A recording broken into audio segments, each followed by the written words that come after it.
Y le agradezco esta noche el contacto, la comunicación a Josefina Vázquez Mota. Josefina, un gusto, buena noche.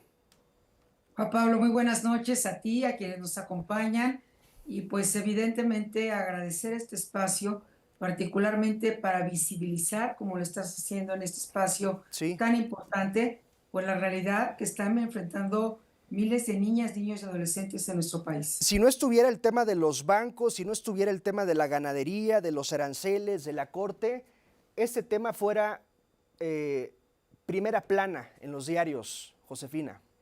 Debiese ser, aún con los otros asuntos, querido Juan Pablo, debiese ser el primero.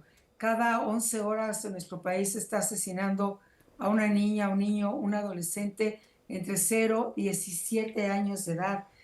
México, desafortunadamente, nuestro país está muy por encima de muchísimos países del mundo en homicidios que se cometen con una brutal violencia cada vez mayor en contra justamente de quienes deberíamos de salvaguardar su interés superior y evidentemente reconocer como sujetos de derechos que son las niñas, los niños y los adolescentes. Fíjate, solamente entre enero y mayo de este año 2025, la Red de Derechos de la Infancia Redim reporta más de 950 muertes de niñas, niños y Sí. adolescentes, y entre ellos al menos 332 han sido homicidios brutalmente violentos. Es decir, esto debiese parar a nuestro país y convocarnos urgentemente a todo el Estado mexicano. Cuando hablo del Estado mexicano, me refiero evidentemente a las autoridades, pero no solo a las autoridades, Juan Pablo, a nosotros como familias, en el Claro. entorno más cercano, a ustedes como lo están haciendo esta noche en Grupo Radio Fórmula, los medios de comunicación, municipios, comunidades en su conjunto. Hay una Sí. invisibilización de la realidad Ahora, que están viviendo. Josefina, usted como política lo sabe, en los DIF municipales, en los DIF estatales se hacen campañas, hacen protocolo, avientan globos, aplauden, campaña contra la violencia infantil, pero siguen ocurriendo estos casos, es decir, sí hay una responsabilidad evidentemente del Estado, pero ¿qué pasa en las casas, en los hogares donde se perpetra la violencia, Josefina? Pues es ahí donde tenemos que empezar, querido Juan Pablo. Yo he tenido la oportunidad este año, en los meses más recientes, de estar frente a más de 60,000 niñas, niños y adolescentes.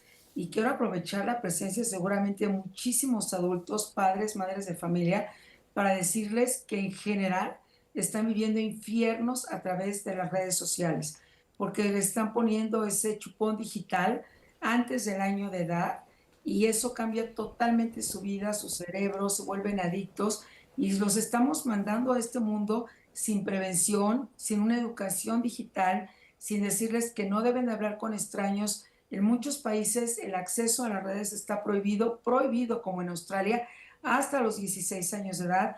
Y en nuestro país los tenemos como cibernautas, es decir, al menos en una plataforma, en su gran mayoría de 6 a 17 años de edad. Sí. Ya bueno, he convivido con niñas, niños de 9 años de edad que se hacen cortes en sus brazos, que tienen una gran ansiedad, miedo, angustia, problemas de salud mental.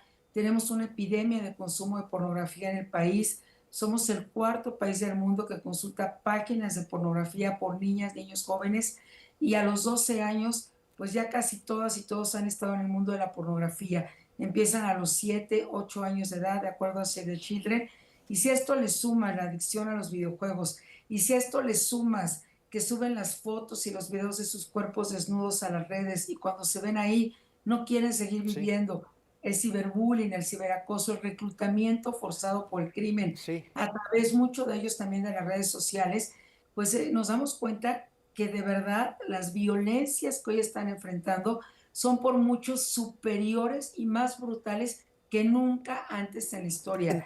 Entre las tantas violencias, Josefina, ha habido una constante en los últimos casos de menores asesinados donde el padrastro es la persona involucrada. Y ojo, es un caso, es un tema muy delicado, muy delicado, porque toda mujer o todo hombre que no tuvo éxito en una relación tiene evidentemente el derecho de rehacer su vida sentimental con quien quiera y con quien así lo desee. Pero ¿qué alcanza a ubicar usted, Josefina, en esta constante?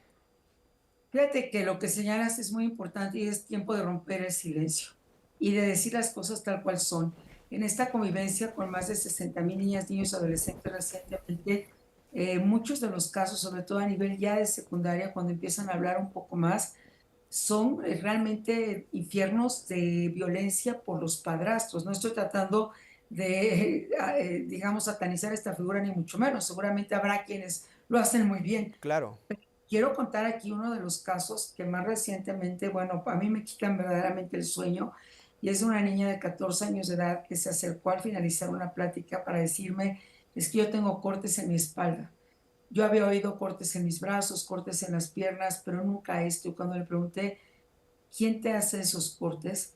La respuesta fue, mi padrastro es un tatuador, me hace los cortes en la espalda, pero no sé qué hacer porque me acabo de quedar embarazada de él.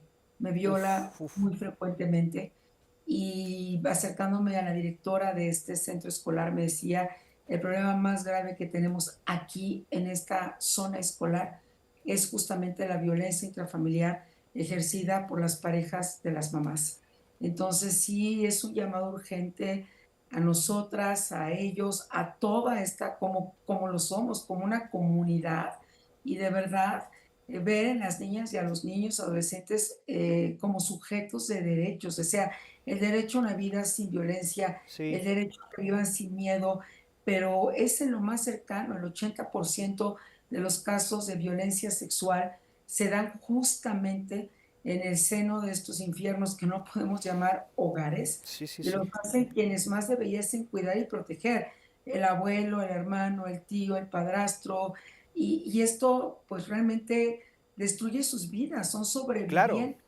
Entonces también quiero destacar que ya hay esta ley que afortunadamente la Corte validó recientemente el caso de Sasha, a quien pues reconozco enormemente su valor, y a todas y todos los sobrevivientes, donde no hay prescripción de este que es un crimen terrible y que destruye la vida, y las víctimas tardan, o los sobrevivientes, muchísimos años en poder hablar, Sí, y no se les puede exigir que lo hagan cuando tienen 3 años, claro. 5, Y, 10, 14. y por generaciones habrá quien se llevó el secreto a la tumba. Josefina Vázquez, un gusto platicar con usted. Gracias.